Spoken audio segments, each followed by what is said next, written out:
नमस्कार दोस्तों, आप सभी का स्वागत है ज्ञान सागर में। सनातन धर्म में हर ग्रह और देवता का अपना विशेष महत्व बताया गया है। इन्हीं में से एक है शनिदेव, जिन्हें कर्म और न्याय का देवता माना जाता है। कहा जाता है कि शनिदेव मनुष्य के जीवन में उसके कर्मों के अनुसार ही फल प्रदान करते हैं, इसलिए उन्हें सबसे न्यायप्रिय देवता भी कहा जाता है। धार्मिक ग्रंथों और ज्योतिष शास्त्र के अनुसार जब किसी व्यक्ति पर शनि की कृपा होती है तो उसका जीवन धीरे धीरे सुख, समृद्धि और सफलता से भरने लगता है। लेकिन यदि शनि नाराज हो जाए या व्यक्ति के कर्म ठीक ना हो तो जीवन में कई तरह की परेशानियां, बाधाएं और संघर्ष आने लगते हैं। इसी कारण हमारे ऋषि मुनियों ने शनिदेव को प्रसन्न करने के कई उपाय बताए हैं। इनमें शनिवार के दिन विधि विधान से पूजा करना, दान पुण्य करना और शनि मंत्रों का जाप करना सबसे प्रभावशाली माना गया है। कहा जाता है कि शनिवार के दिन श्रद्धा और विश्वास के साथ शनिदेव के मंत्रों का जाप करने से व्यक्ति के जीवन में सकारात्मक ऊर्जा का संचार होता है।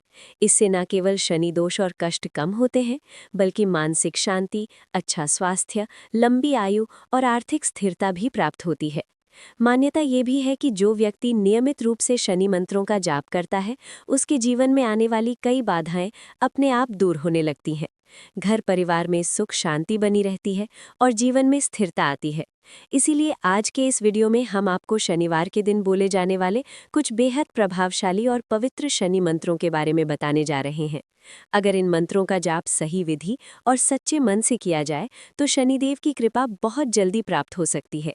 तो आइए अब जानते हैं शनिदेव के उन शक्तिशाली मंत्रों के बारे में जिनका शनिवार के दिन जाप करना अत्यंत शुभ और फलदायी माना जाता है।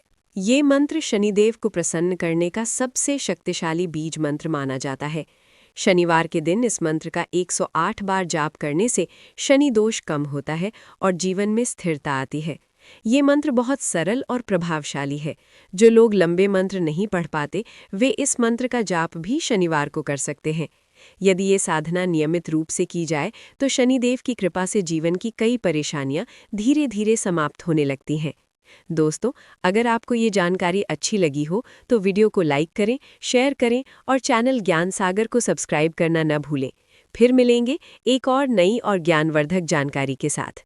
कल्पजाय विद्महे खड्गहस्ताय धीमहि तन्नो मन्दः प्रचोदयात्।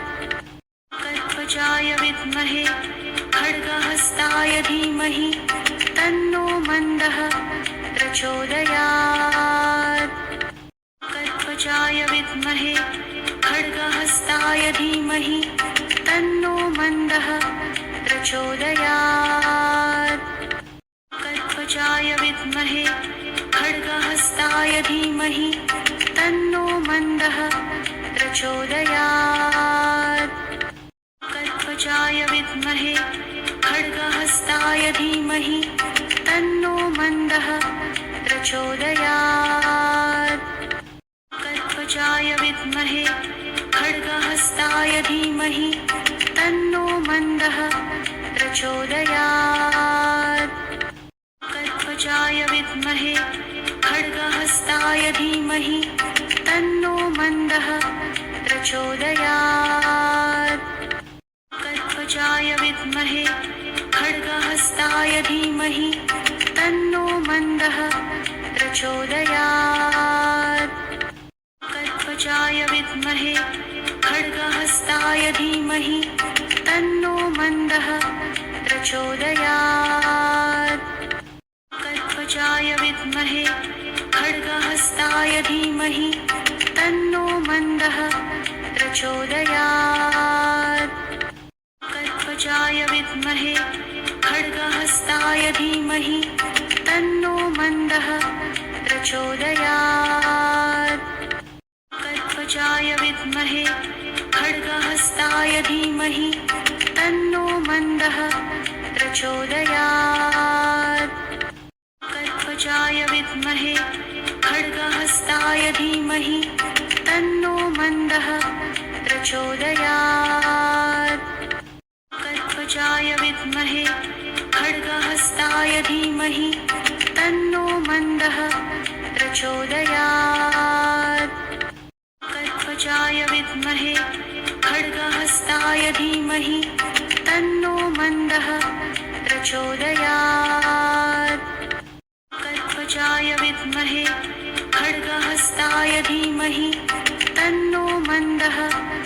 प्रचोदयात् कल्पजाय विद्महे खड्गहस्ताय धीमहि तन्नो मन्दः प्रचोदयात् कल्पजाय विद्महे खड्गहस्ताय धीमहि तन्नो मन्दः प्रचोदयात् कल्पजाय विद्महे खड्गहस्ताय धीमहि तन्नो मन्दः प्रचोदयात् कल्पजाय विद्महे खड्गहस्ताय धीमहि तन्नो मन्दः प्रचोदयात् कल्पजाय विद्महे खड्गहस्ताय धीमहि तन्नो मन्दः प्रचोदयात् कल्पजाय विद्महे खड्गहस्ताय धीमहि तन्नो मन्दः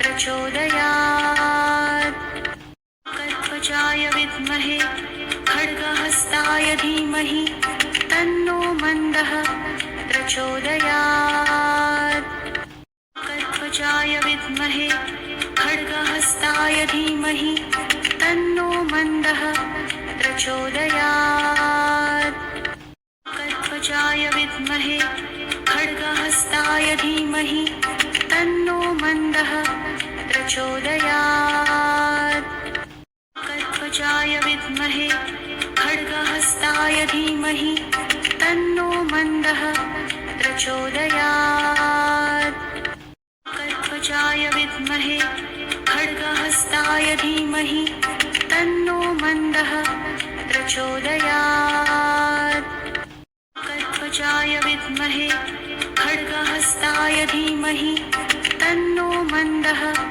प्रचोदयात् कल्पजाय विद्महे खड्गहस्ताय धीमहि तन्नो मन्दः प्रचोदयात् कल्पजाय विद्महे खड्गहस्ताय धीमहि तन्नो मन्दः प्रचोदयात् कल्पजाय विद्महे खड्गहस्ताय धीमहि तन्नो मन्दः प्रचोदयात् कल्पजाय विद्महे खड्गहस्ताय धीमहि तन्नो मन्दः प्रचोदयात् कल्पजाय विद्महे खड्गहस्ताय धीमहि तन्नो मन्दः प्रचोदयात् कल्पजाय विद्महे खड्गहस्ताय धीमहि तन्नो मन्दः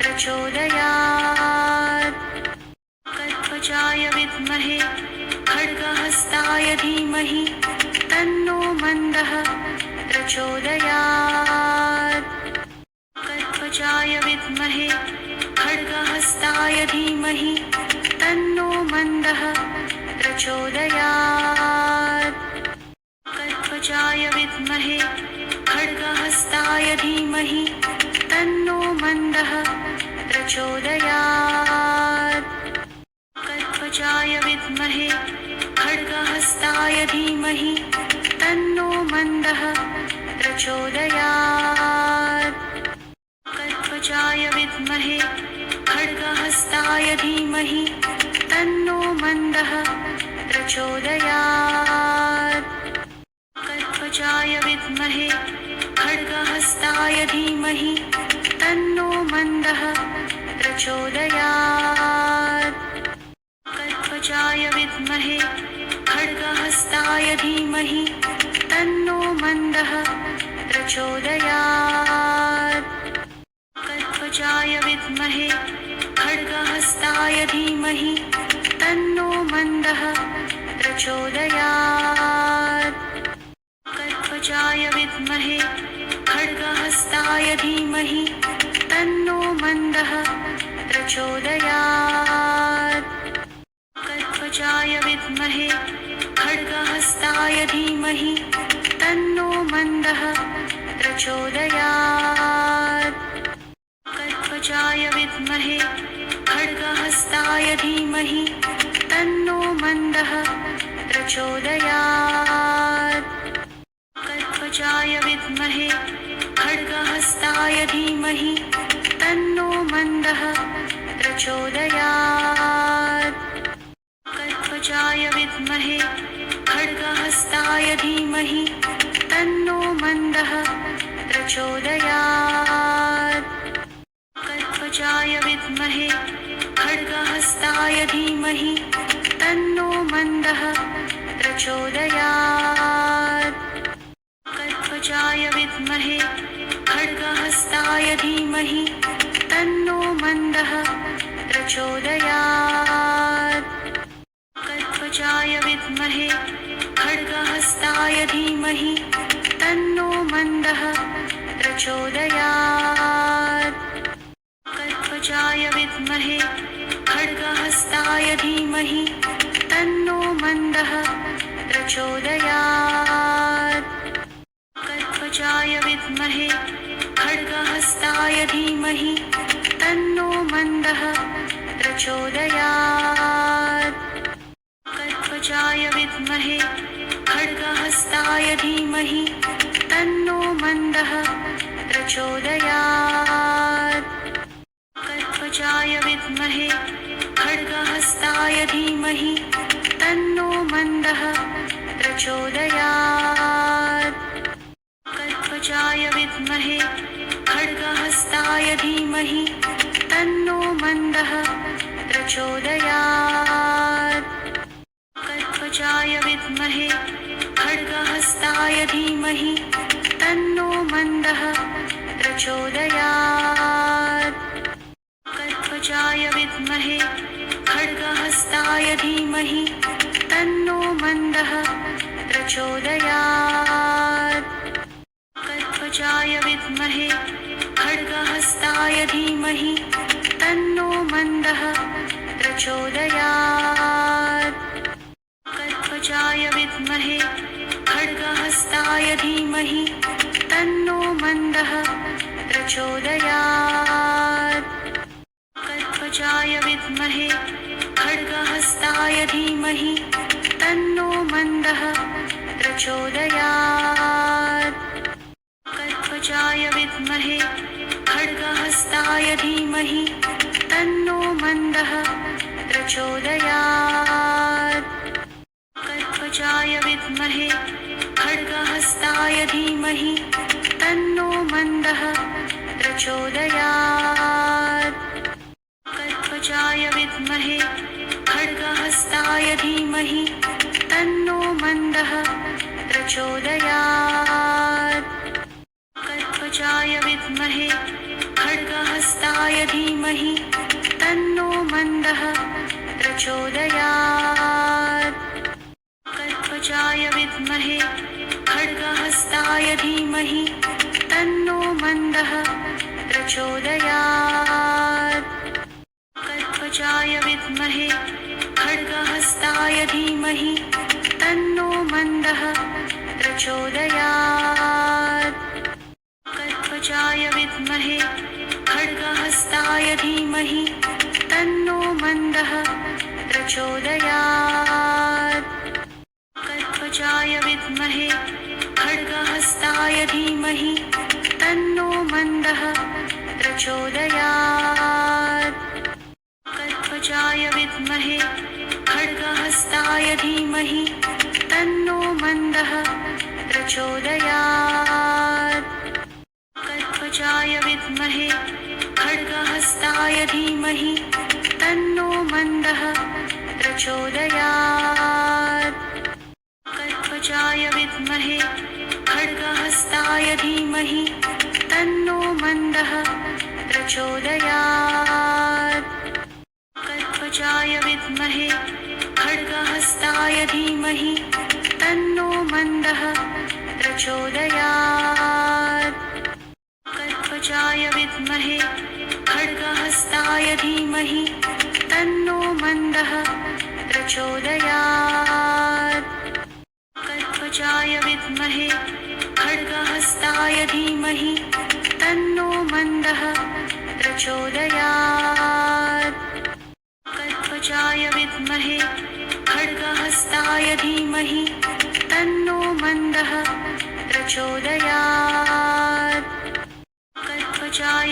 विद्महे खड्गहस्ताय धीमहि तन्नो मन्दः प्रचोदयात् कल्पजाय विद्महे खड्गहस्ताय धीमहि तन्नो मन्दः प्रचोदयात् कल्पजाय विद्महे खड्गहस्ताय धीमहि तन्नो मन्दः प्रचोदयात् कल्पजाय विद्महे खड्गहस्ताय धीमहि तन्नो मन्दः प्रचोदयात् कल्पजाय विद्महे खड्गहस्ताय धीमहि तन्नो मन्दः प्रचोदयात् कल्पजाय विद्महे खड्गहस्ताय धीमहि तन्नो मन्दः प्रचोदयात्